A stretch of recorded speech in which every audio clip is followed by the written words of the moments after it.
Jumpa lagi teman-teman, kali ini saya ingin sharing dan membahas terkait apakah benar dengan branding akan membuat konsumen kita menjadi loyal. Yuk kita sharing bareng-bareng. Banyak sekali artikel teman-teman yang membahas mengenai brand loyalty atau bagaimana sebuah strategi branding bisa membuat konsumen teman-teman menjadi loyal. Ya contohnya yang paling gampang adalah bagaimana brand memberikan sebuah citra untuk penggunanya. Sebagai contoh, misalnya seseorang menggunakan mobil Ferrari atau menggunakan mobil Mercedes-Benz.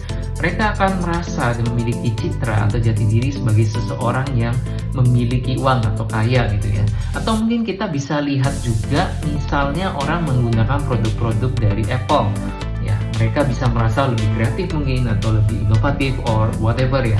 Itu adalah bagaimana cara brand itu mengkomunikasikannya dan melekat pada jati diri seseorang ketika orang tersebut menggunakannya. Ya, itu benar teman-teman. Itu adalah sebuah strategi branding yang membuat orang ketika menggunakan brand tersebut memiliki personality dan sebuah jati diri di dalam bayangan atau benak mereka. Nah, tapi ada hal lain teman-teman yang menjadi faktor penting lain selain dari branding itu sendiri. Dan sebenarnya branding itu hanyalah sebuah cara menurut saya teman-teman. Karena dengan branding yang sebagus apapun, kalau produk teman-teman tidak disukai, tidak dicintai oleh konsumen dan tidak bermanfaat bagi konsumen, sebagus apapun branding teman-teman, produk teman-teman akan ditinggalkan dan konsumen tidak akan loyal. Ya. Lalu yang kedua menurut saya yang paling penting dalam brand loyalty selain branding dan juga produk adalah service teman-teman. Dimana service ini akan mempengaruhi bagaimana experience ya customer teman-teman ketika menggunakan produk atau brand teman-teman.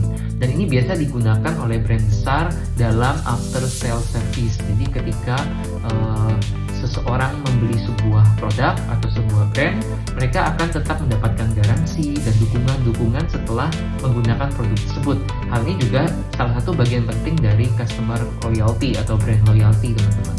Nah, jadi dari penyampaian ini saya ingin sedikit sharing bahwa branding tidak sepenuhnya menjadi sebuah faktor yang membuat konsumen itu loyal dengan brand atau produk teman-teman. Tapi ada faktor-faktor lain yaitu faktor produk dan juga service. Dan mungkin ada juga faktor lainnya.